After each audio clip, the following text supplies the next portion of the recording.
हाय, स्वागत है आपका मेरे अपने चैनल एडवोकेट नरेंद्र माधव पर। गाइस, जैसे कि पिछले वीडियो में आपने देखा कि लिव इन रिलेशनशिप भारतीय सामाजिक जीवन में और भारतीय संवैधानिक दायरे में किस तरह से आज तक एक प्रकार का कानूनी अपराध माना जा रहा था, लेकिन माननीय सर्वोच्च न्यायालय ने और माननीय सुप्रीम कोर्ट ने इसके लिए कुछ केस लॉस के जरिए इसे एक वैलिड रूप दिया है और इसे बिल्कुल भी इलीगल नहीं माना है।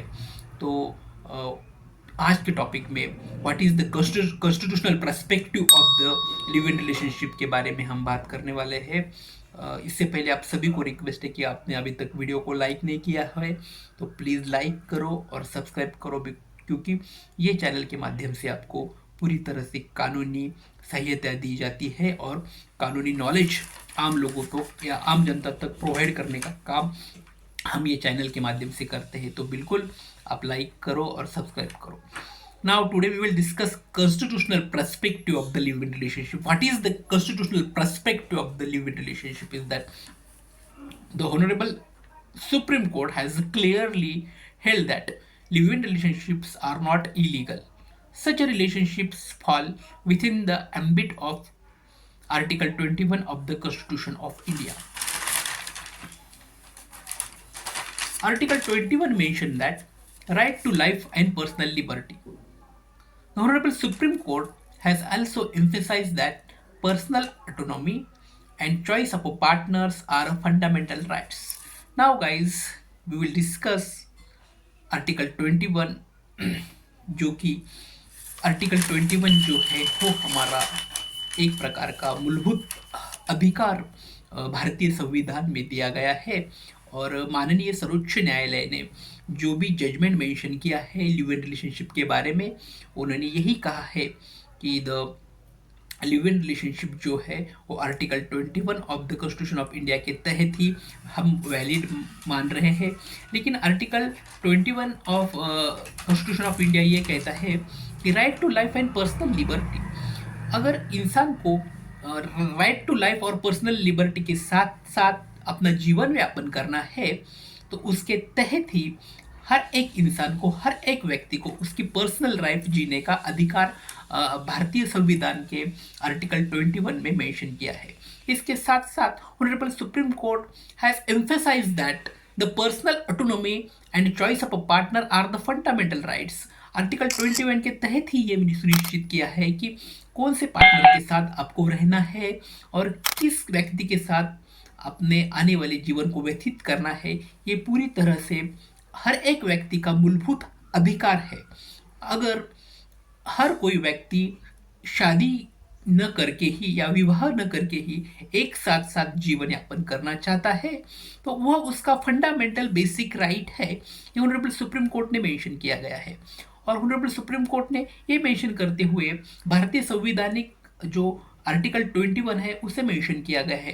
Right to life and personal liberty के तहत ही लिव इन रिलेशनशिप को वैलिड कहा गया है। Now we will discuss the legal status whether the legal entity. अब हम इसके बारे में जो लीगल एंटिटी क्या है और what is the legal status of the live in relationship है वो हम बात करने वाले हैं। Live in relationship is not a separate legal identity or not a separate legal entity like a marriage. There is no statutory registrations. There is no ceremonial requirement. There is no automatic maternal rights. However, Indian laws recognize the consequences arising out of sub relationships. जैसे legal entity के बारे में अगर बात करें तो live in relationship is not a separate legal entity. Live in relationship को ऐसा कोई separate legal entity like marriage की जैसा तो separate legal entity supreme court ने तो दिया ही नहीं है। मेरे पहले ही वीडियो के लेक्चर में मैंने कहा था कि बहुत सारे गाइडलाइंस को मेंशन करते हुए माननीय सर्वोच्च न्यायालय ने इसे कहा है कि अगर ये जो है लिव इन रिलेशनशिप का जो विवाह जैसा लीगल एंटिटी हम इसे दे नहीं सकते। इसके बावजूद और इसके अलावा there is no statutory registration कि जो लिव इन रिलेशनशिप के लिए वैसे कोई स्टैट्यूटरी रजिस्ट्रेशन की जरूरत है ही नहीं। उसके साथ ही साथ नो सेरेमोनियल रिक्वायरमेंट्स जैसे विवाह के लिए हर एक आदमी को सेरेमनियल रिक्वायरमेंट आवश्यक होती है, हर एक के पर्सनल लॉज में, हर एक धार्मिक लॉज में जो सेरेमनीज मेंशन की गई है उसे फॉलो करना मैंडेटरी होता है। लेकिन अगर कोई भी व्यक्ति जो अडल्ट है और वो लिव इन रिलेशनशिप में रहना चाहते तो उनके लिए ना तो रजिस्ट्रेशन की ज़रूरत है, ना तो सेरेमनियल रिक्वायरमेंट की ज़रूरत है, और नो ऑटोमेटिक इसके अलावा भी नो ऑटोमेटिक मैरिजल जो रिलेशनशिप है, मार्शल रिलेशनशिप है, मैटरनल रिलेशनशिप जो है वो क्रिएट नहीं होते।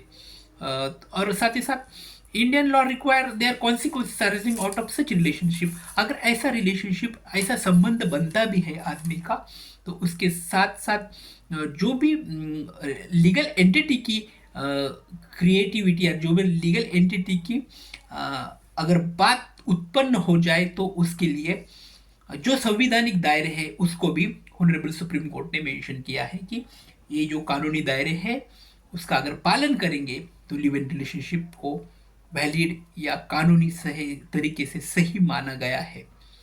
तो आज के लेक्चर पे हम यहाँ पे रुकेंगे। आने वाले लेक्चर में हम इसके आगे के बारे में बहुत विस्तार से बात करेंगे। वीडियो को लाइक करो, सब्सक्राइब करो। Thanks for watching. Thank you so much.